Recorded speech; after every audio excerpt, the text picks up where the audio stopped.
limited inclusion criteria right now, hoping to expand it and work out the kinks as we go on. But, staffed by myself, Dr. Patel, Almeida, and Aurora, we're hoping to get this started and really expand our scope of care. As far as I'm aware, we've been able to hopefully have prevented a couple of admissions to hospital, which is certainly important as we go into a busy fall season. So check your emails for the details. The fax number is there, and we're looking to get things up and running up on Epic to make things even easier. I thought we'd start with a case presentation, though. A semi-fictional, but a very common type of case where you have a patient that comes into the ER with a history of cirrhosis secondary to alcohol-related liver disease, has been abstinent for the past year or so, previously known to have some features of decompensation, including ascites, small varices seen on gastroscopy, now controlled on diuretics, thankfully, who presents with a few days of right-sided abdominal pain. You see in the emerge, they're mildly tachycardic, but otherwise vitally stable. There's no clinical features suggestive of overt decompensation, particularly no ascites, no jaundice, evidence of encephalopathy. But you do note a small reducible hernia, some right lower quadrant tenderness, and associated voluntary guarding. Blood work for this patient suggests mild synthetic dysfunction, leukocytosis, and hypoalbuminemia. Blood gases look okay with a mildly elevated lactate, which is not uncommon to see in patients with liver disease. Appropriately so, imaging is performed. Gallbladder wall thickening is seen, but there's no clear evidence of pericholecystic fluid, suggestive of cholecystitis. The liver is noted to be mildly nodular in its contour with some borderline splenomegaly. Thankfully, there's no clear ascites. The appendix is not well seen. Apologize for the typo.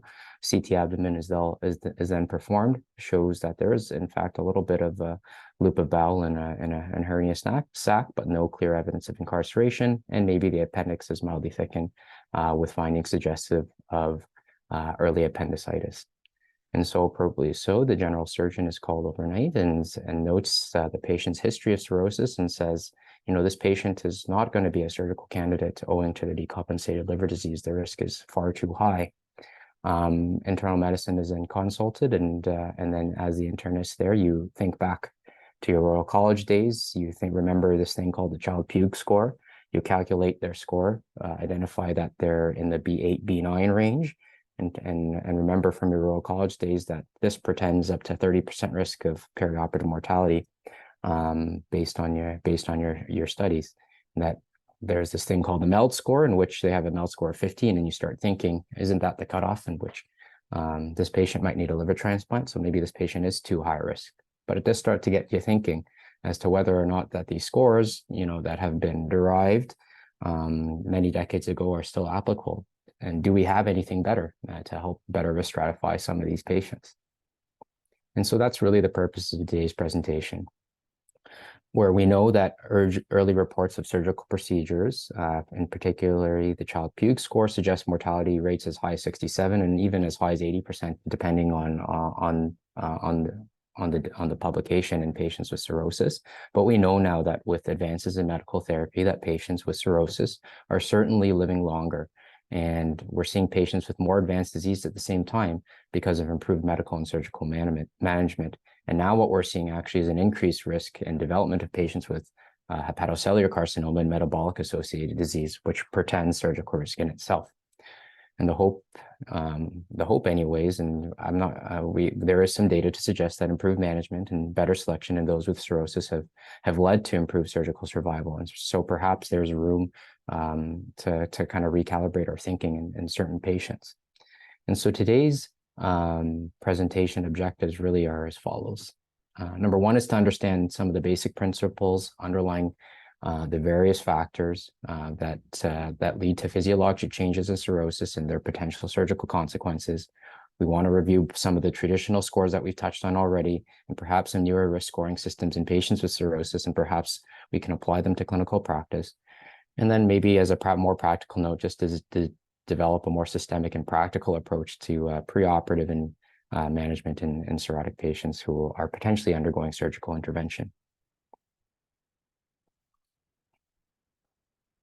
So I think we know that hepatic decompensation and portal hypertension do increase risk of death and decompensation after surgical procedures.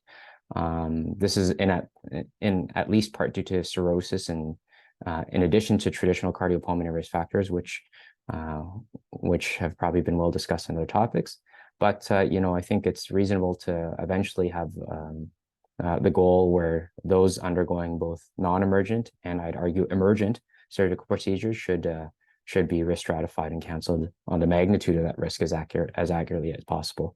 And these are statements directly out of a recent AGA guideline that I will discuss later. So this diagram is quite complex, but really all it goes to show is that cirrhosis, particularly in those with clinically significant portal hypertension and advanced liver dysfunction, is really a multi-system disease. And it's a combination of metabolic, anatomic, physiologic changes, which lead to potential surgical consequences. As I said before, it probably still remains true that those with a greater degree of decompensation or more severe portal hypertension are likely at greater risk. There have been multiple studies that have shown that synthetic dysfunction is correlated with a higher risk of decompensation simply from the physiologic stress of surgery itself, and that portal hypertension is an independent risk factor for postoperative mortality. And the sources of mortality is kind of outlined in the box in red here, and can be resultant from a host of post-surgical complications and sequelae.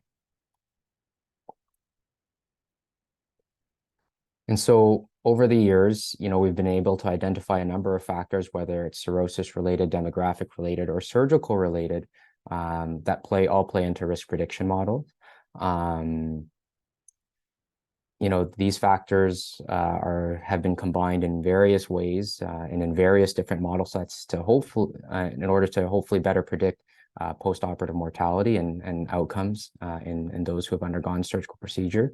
The overall goal is ultimately, and I'm not sure if we're quite there yet, is to accurately be able to obtain and disclose estimates of postoperative mortality in these patients, and perhaps optimize patient selection and perioperative management as well. And so if you look at the AGA guideline from 2019 about perioperative management, they do outline a number of validated models back at the time, including the Child-Pugh, the ASA classifications, and the MELD score.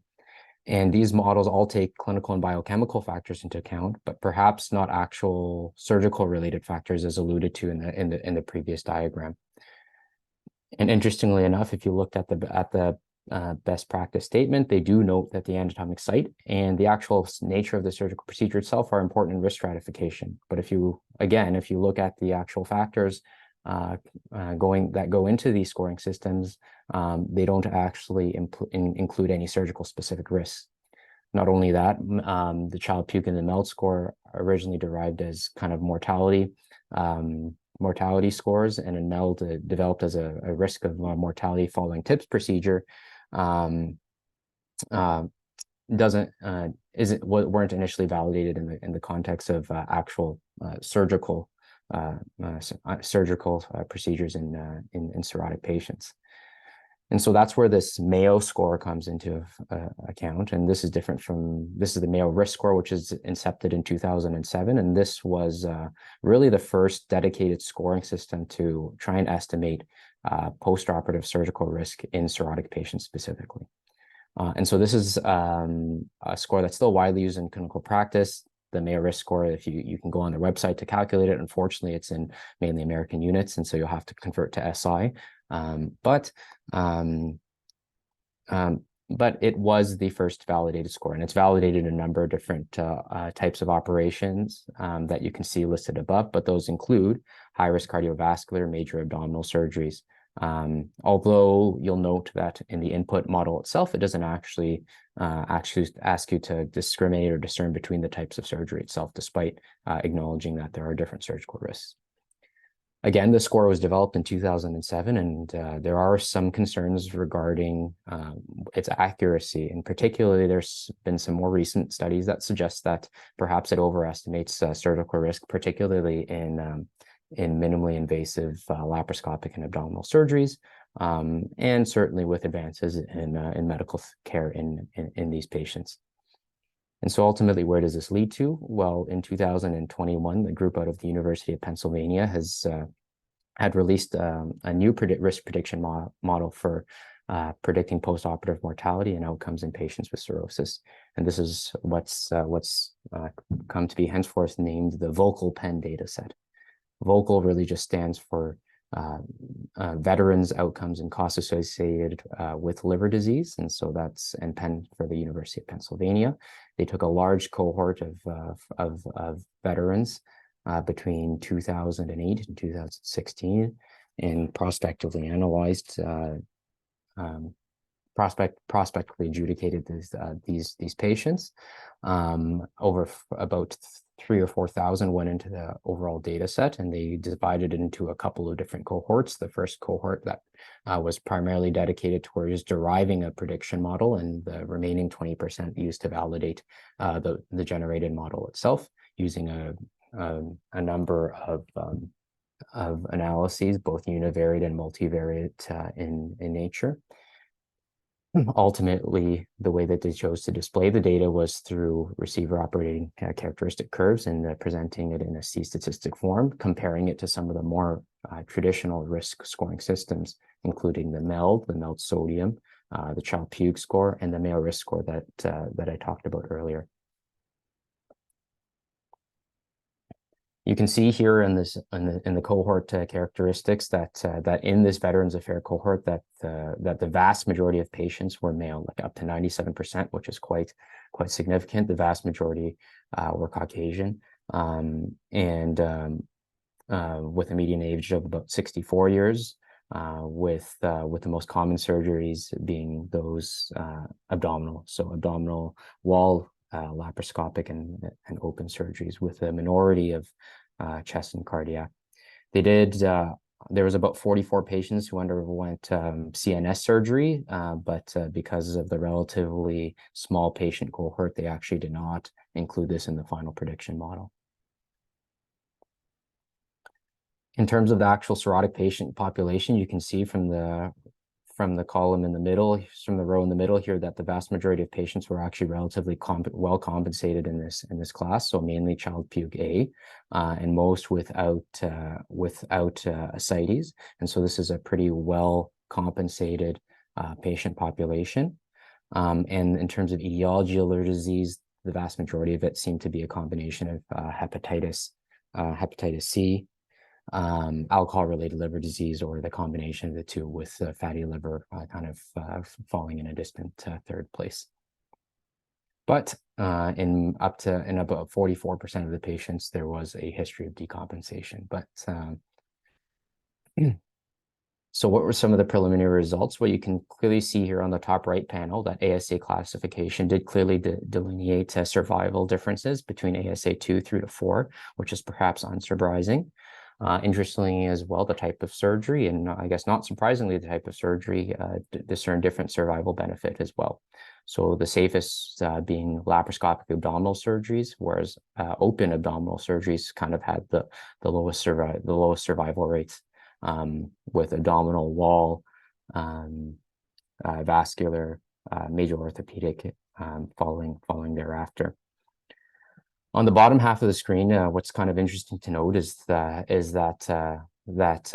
fatty liver, or metabolic associated liver disease, as it's now known to become, was a clear predictor of survival, or there was clear discrepancies in survival, and perhaps this is a surrogate of actual underlying cardiovascular disease as well. Whereas obesity, which you typically associate with metabolic liver disease, seemed to actually be protective. And so this is what the authors came to term the obesity paradox, which we'll come to discuss a little bit later. So this is really just to show that across all surgeries, postoperative mortality was higher amongst those who with ASA classification 4 compared to ASA class 2 or 3, and this was true at all time points. There was variation across surgical types, as we said earlier, with open abdominal surgery portending the highest risk.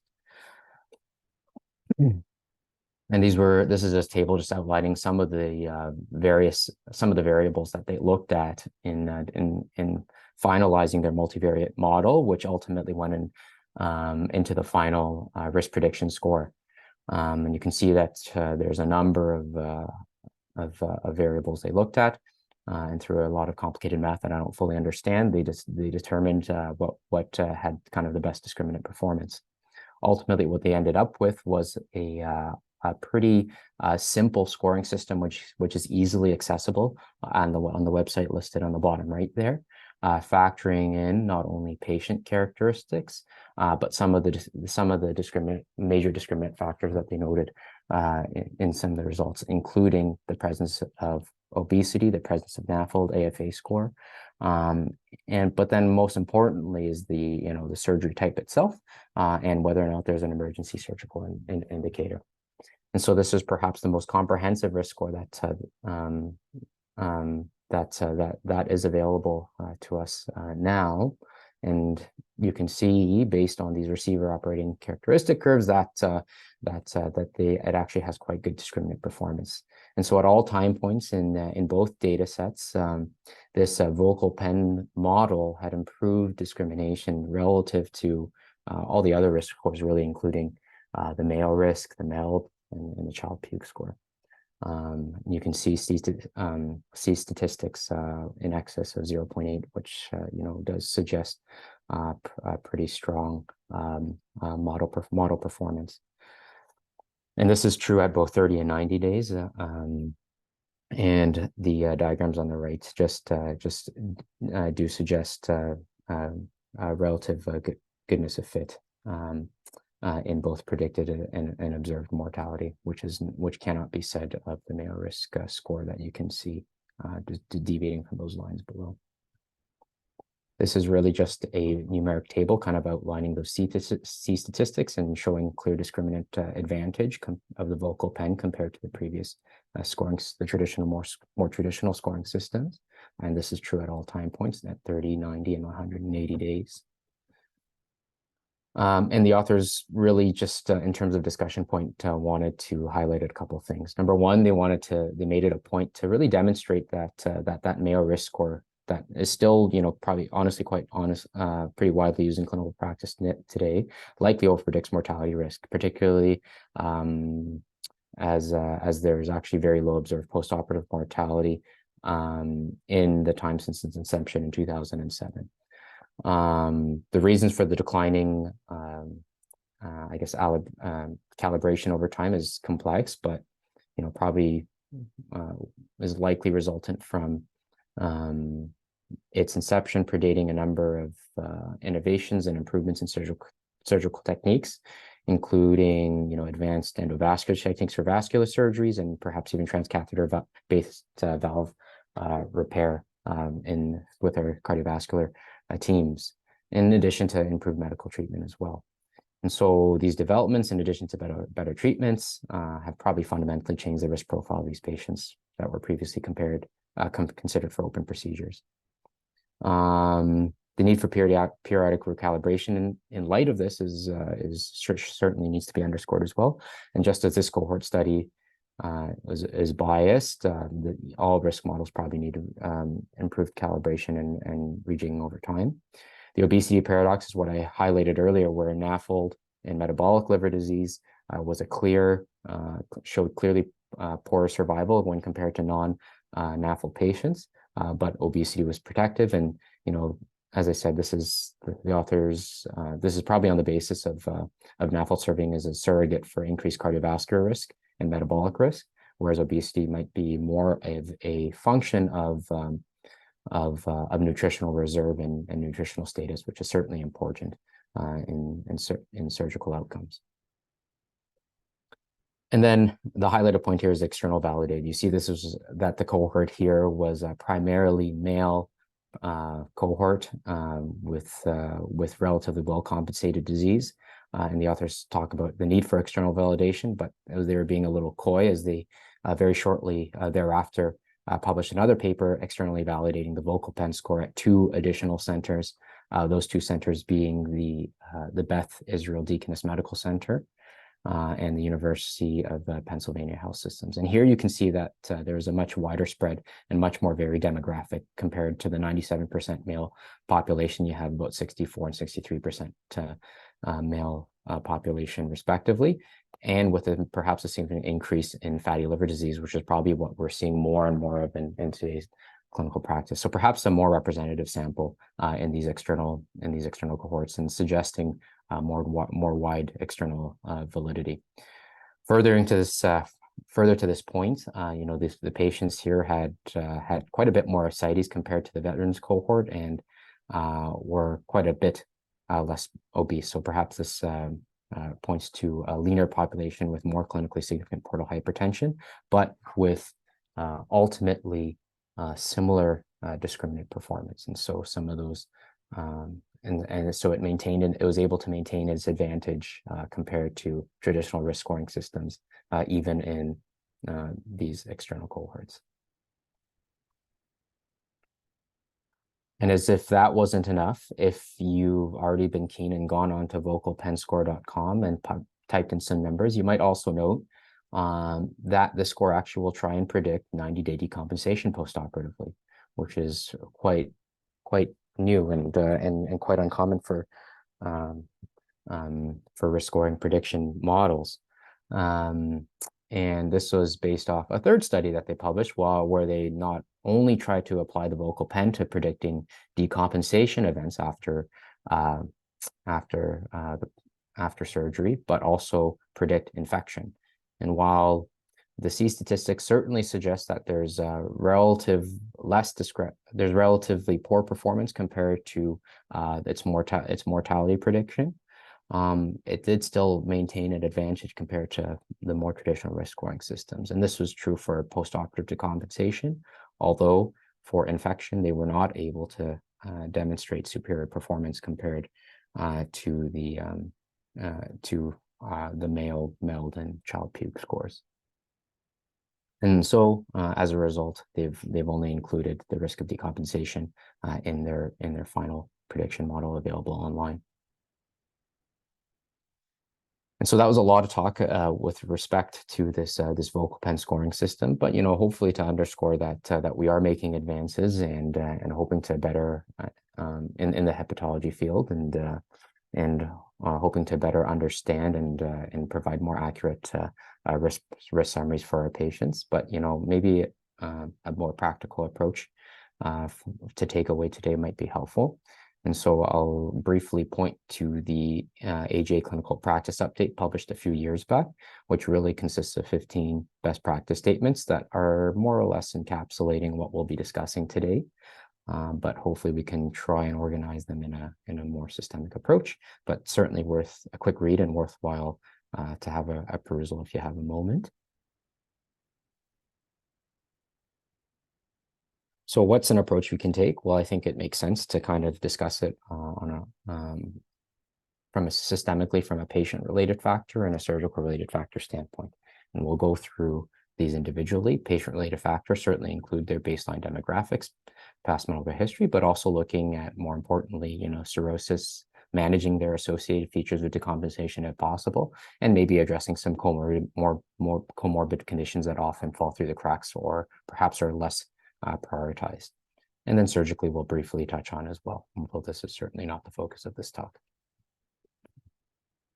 So patient-related factors, what are the things that we typically think about when we think about patients with cirrhosis? Certainly we think about features of decompensation, and particularly manifestations of clinically significant or advanced portal hypertension.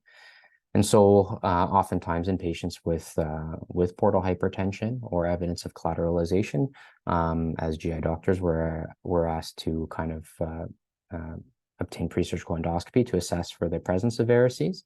But this is not always necessary. The AGA does suggest that there are some surrogate measures that can be used, including a platelet count of greater than 100, or using FibroScan or transient elastography with a value less of 23 to rule out the presence of clinically significant varices in the absence of venous abdominal collaterals seen on imaging. But certainly not unreasonable. And then the role of non-selective beta blockade has certainly come into the forefront in terms of latest guidelines. In patients with small or even medium to large varices now, without high-risk stigmata, non-selective beta blockade has been proposed as a therapy in which patients with stable disease probably don't actually need to undergo regular surveillance endoscopy thereafter in certain conditions. And so certainly optimization from a medical standpoint has a role in managing portal hypertension. In terms of ascites, I think if you have the luxury of time, then it's certainly a good time to always counsel patients with respect to salt restriction, optimize them with diuretics if possible. In patients in which you don't have the luxury of doing that with clinically significant or ascites, then you would think about things like paracentesis, as minimizing ascites prior to surgery is almost certainly going to be beneficial from a wound healing standpoint. But this is, of course, assuming that fluid is not too rapidly removed and causing hemodynamic shifts and compromise. And then I put tips there as and started there really just because while it is a consideration and has been used in small uncontrolled case series and actually has demonstrated the ability to decompress vessels prior to surgery, it's not really ready for prime time. And the absolute benefit over conservative management hasn't conclusively been shown, but certainly a consideration, probably with the consultation of an expert liver center. Encephalopathy certainly should be managed with a combination of lactulose or rifaximin if you can. And coagulopathy often comes up as well in terms of what's safe thresholds for INR, platelet count, etc.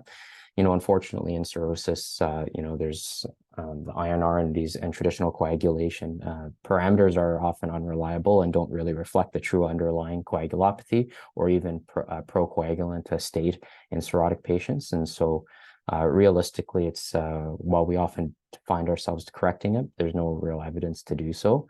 Most guidelines do suggest that obtaining a minimum platelet threshold of about 50 is pretty safe, and transfusion to this target is reasonable.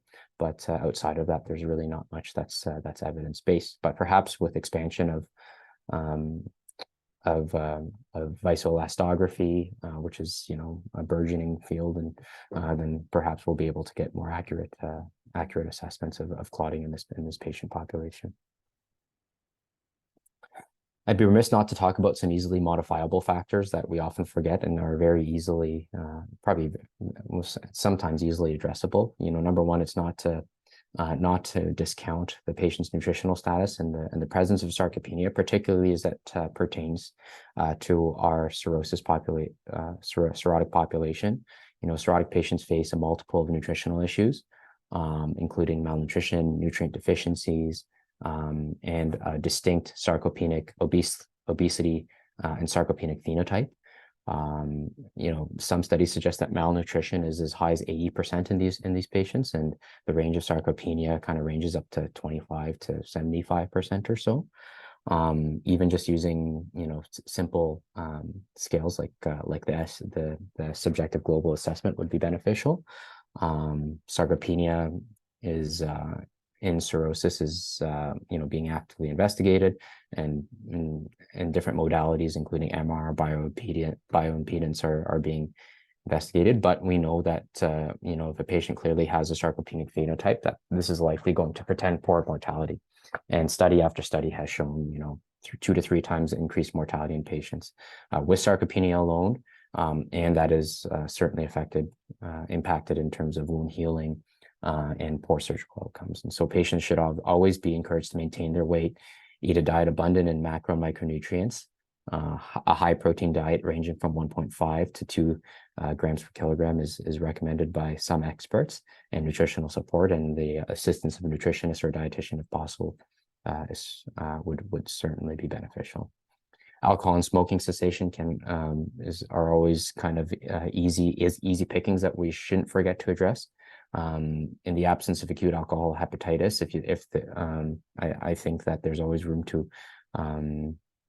to address alcohol use disorder in the emergency in the pre-surgical context. We know that patients who have higher rates of alcohol use, particularly with higher audit C scores, do clearly have higher complication rates in in certain orthopedic predominant studies.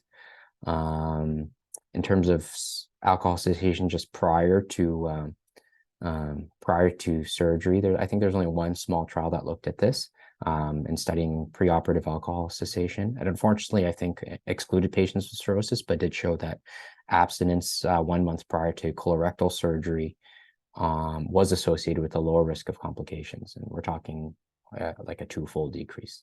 And then smoking cessation certainly, in addition to the host of cardiovascular benefits, is impacted in wound healing, which is particularly important in patients with potential ascites. Treatment of viral hepatitis is notable as well. Obviously, we've made significant advancements in the treatment of hepatitis C, and this can improve liver function even in patients with cirrhosis. So if patients are undergoing elective surgery, then perhaps it might be beneficial to delay surgery until after hep C eradication, which can be achieved in, upwards of 90-95% in given current antiviral regimens. Even hepatitis B is coming. Treatment multimodal approaches are coming. And Hep B treatment should be initiated in patients with active disease, and certainly in those who are considered at risk for developing latent infections or are deemed at high risk for reactivation, particularly older patients or those who have immunosuppressive conditions or are planning to be on immunosuppressive medications.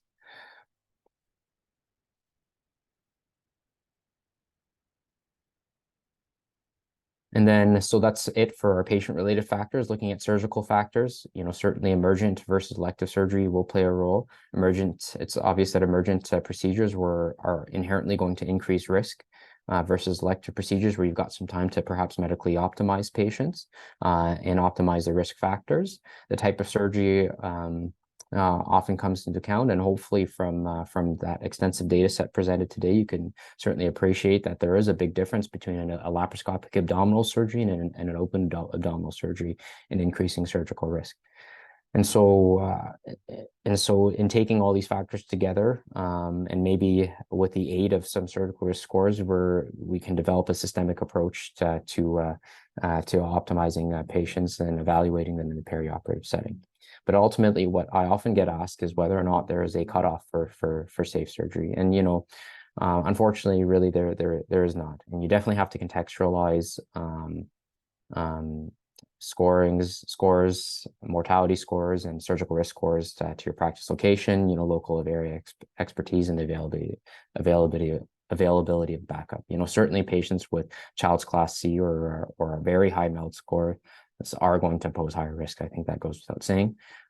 But depending on the center, even very high risk patients will undergo abdominal surgery. And so let's revisit our case then. So now that we know what we know, we'll punch in the patient's data into this vocal pen risk score, and we can see that the 30 and 90-day mortality for this patient in particular, assuming they're undergoing laparoscopic surgery, is quite a bit lower than the 30% as indicated by the Child-Pugh score.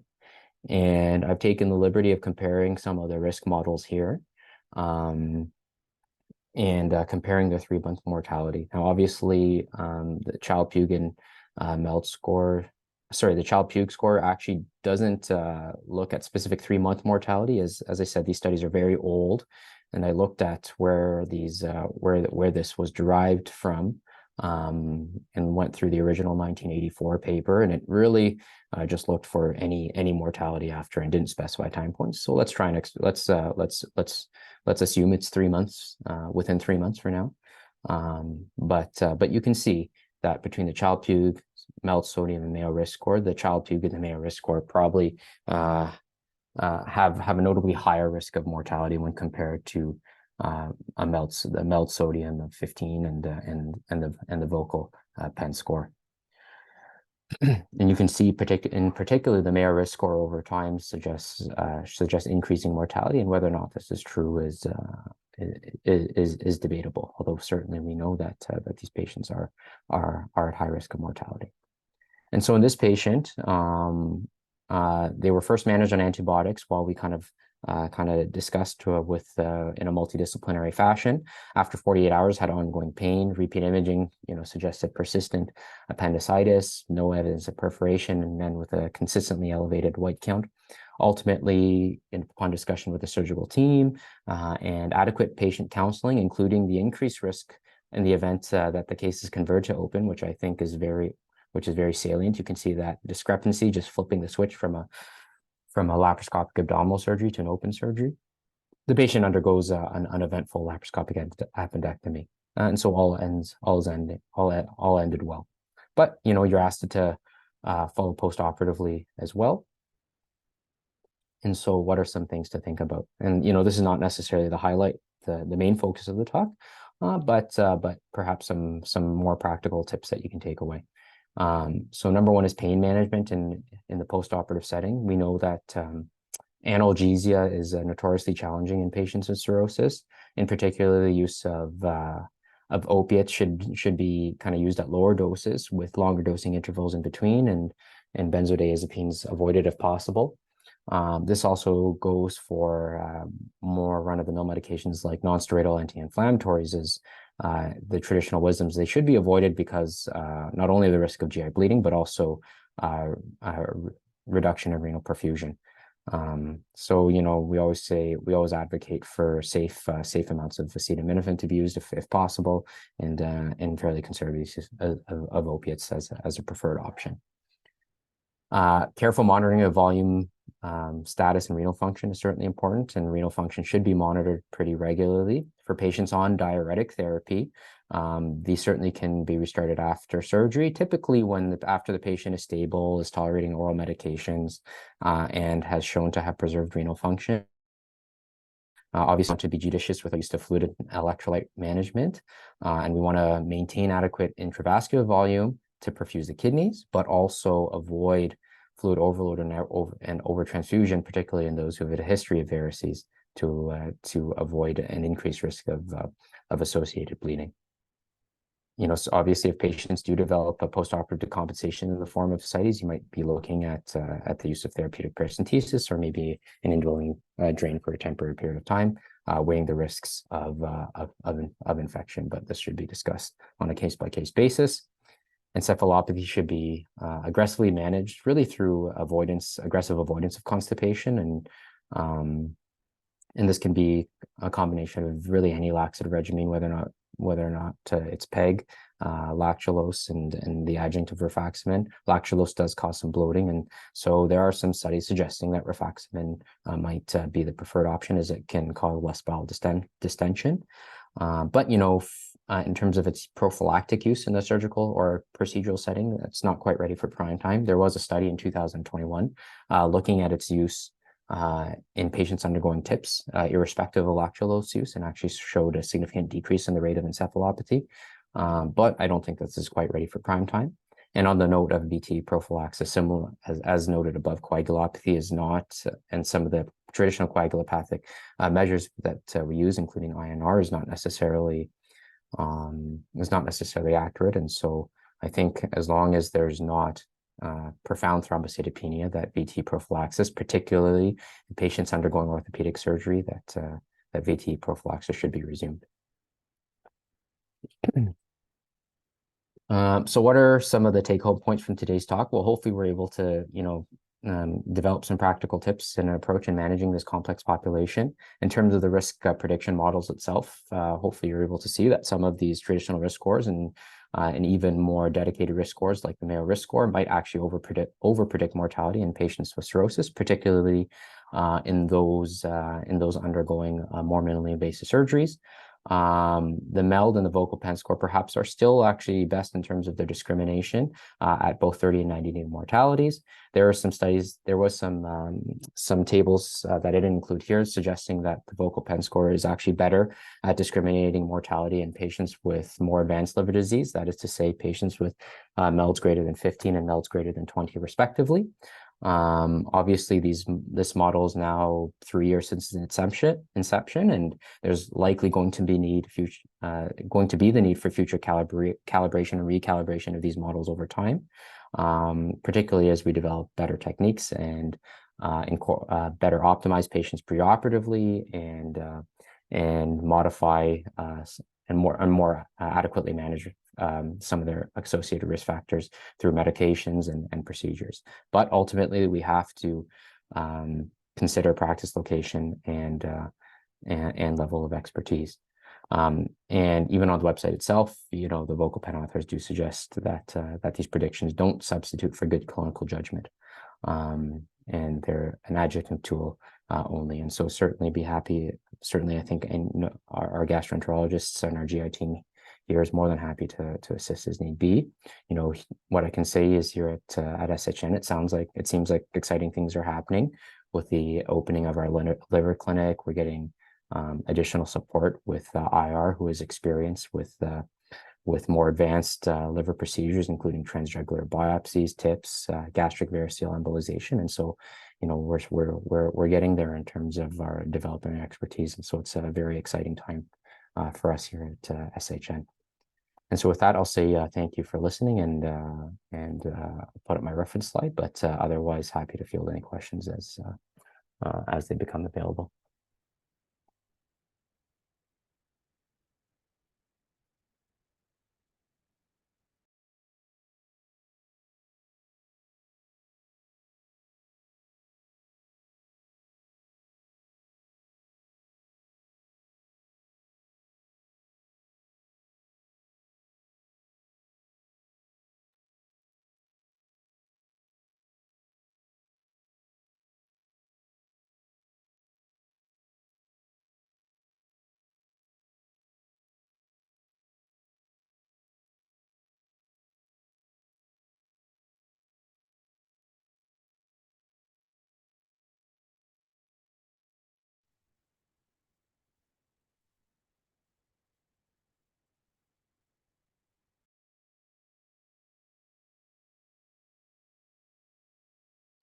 Well, if there are no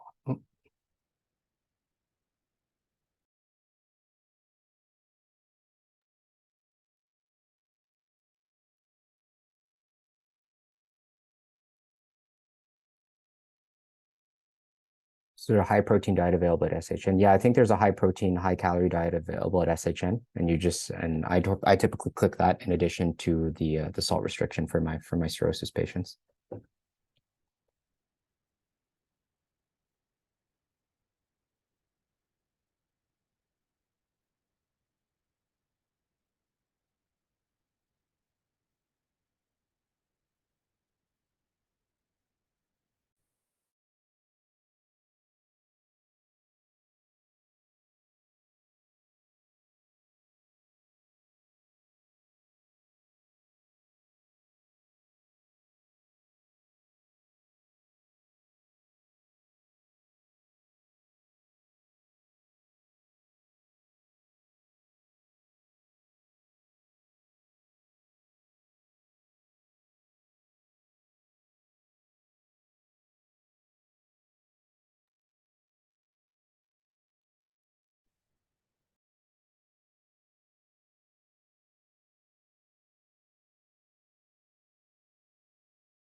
Yeah, well, I'll stay on the line if there's any lingering questions, but otherwise, thanks everybody for tuning in today.